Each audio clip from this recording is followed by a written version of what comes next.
The wind was howling through the pines the day I decided I was done being polite.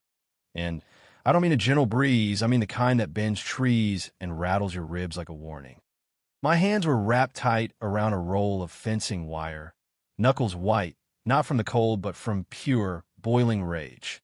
Right there, planted dead center in what used to be my southern pasture, stood a polished wooden sign with gold letters that caught the sun like it was mocking me. Private community, entry for residents only. And just beneath it, on a shiny brass plaque, were the words that made my jaw lock so hard I thought I'd crack a molar. Property donated by Karen Bailey, Vice President, Green Pasture Estates, HOA. Donated. That was my land.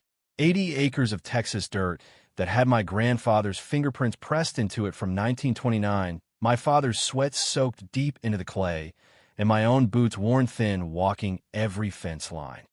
And somehow, through paperwork gymnastics and county loopholes slicker than motor oil, Karen Bailey had donated a slice of it to her son's precious little wellness empire. They thought I'd back down. They didn't know I'd already filed a new survey map at the county office, one that drew a thick, unapologetic line straight through their HOA headquarters. And that morning, I was there to build it. I drove the first steel post into the earth, the clang echoing across the pasture like a starter pistol. And when that metal hit dirt, something inside me settled.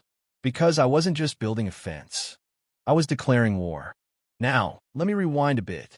Name's Howard Jenkins. Folks around here just call me Howie. I'm 76 years old, retired if you can call ranching your own land retirement, and I've lived my whole life on the same stretch of Texas soil my grandfather homesteaded back when Model Ts were still fancy. It used to be quiet out here. Neighbors waved from tractors, not Teslas. Kids chased chickens, not HOA fines. If a fence needed fixing, you fixed it. If a man said a boundary was his, you respected it. Then the developers came. Prairie turned into pavement overnight. Subdivisions sprouted like weeds. Whispering Springs, the Oaks, and the crown jewel of entitlement, Green Pasture Estates. I watched them flatten land beside my southern fence, didn't say a word. Live and let live, that's what I figured. Until the letters started. Noise complaints about my rooster. Complaints about tractor exhaust. A suggestion, and I swear this is true, that I repaint my barn in a more HOA-compliant tone. I laughed so hard I nearly spilled my coffee. Then Karen showed up.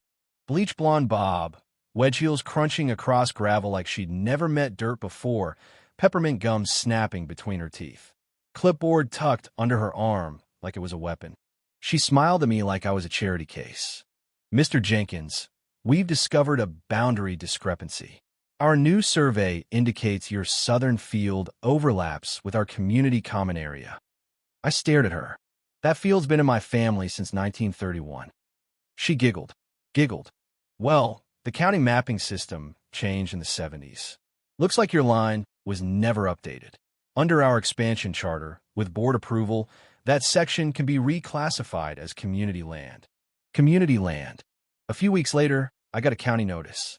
A joint use reclassification. She'd done it.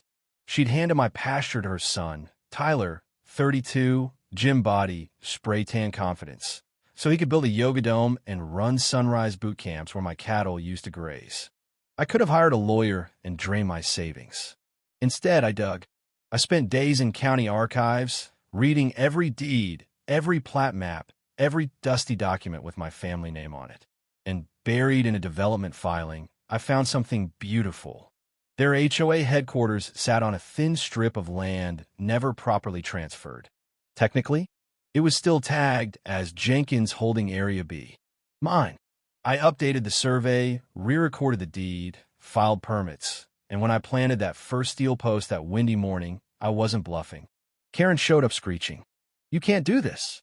I handed her the deed. "Updated and stamped last Friday," I said, hammering the next post in. "Your office sits on my land." She called the sheriff. 2 deputies showed up the next morning. Karen stood smug beside her SUV. I handed over the paperwork. Deputy flipped through it slow, nodding. "No crime here, ma'am. Mr. Jenkins is within his rights."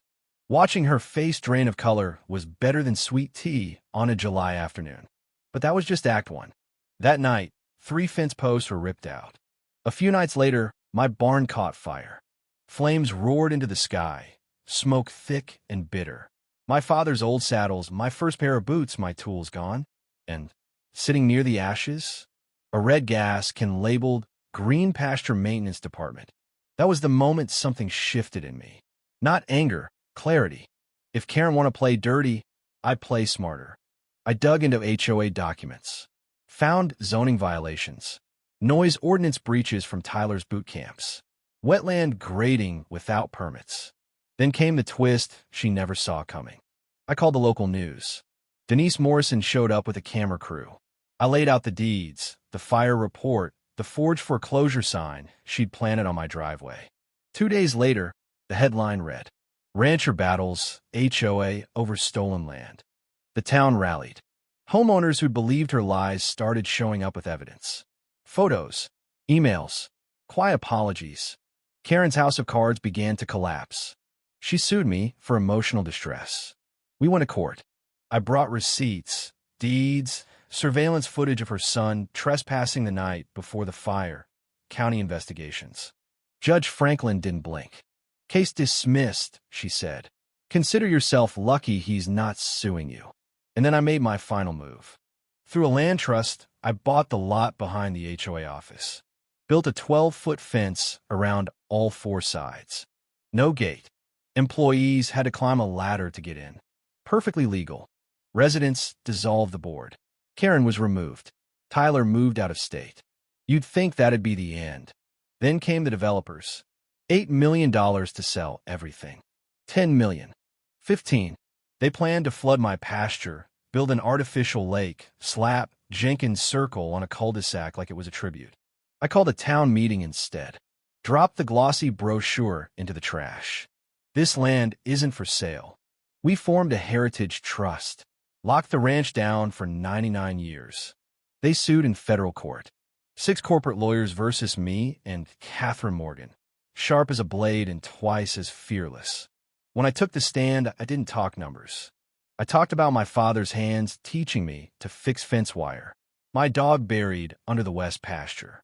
My mother singing in the kitchen. They don't want the land, I said. They want the silence. Judge ruled in my favor. Ordered them to pay my legal fees. That should have been it. But greed doesn't quit easy. Another shell company tried poisoning my creek with concrete runoff. EPA shut them down within 72 hours. After that, something changed. The ranch wasn't just mine anymore. It belonged to the community. We built a garden, an orchard, turned part of it into a living historical center for schools and veterans. The governor nominated Jenkins Ranch as a protected historic site. I stood in the state capitol wearing my father's BOLO tie while cameras flashed, and for the first time in years, I felt something like peace. Here's the thing nobody tells you about fighting people with money and power. They don't think they're evil.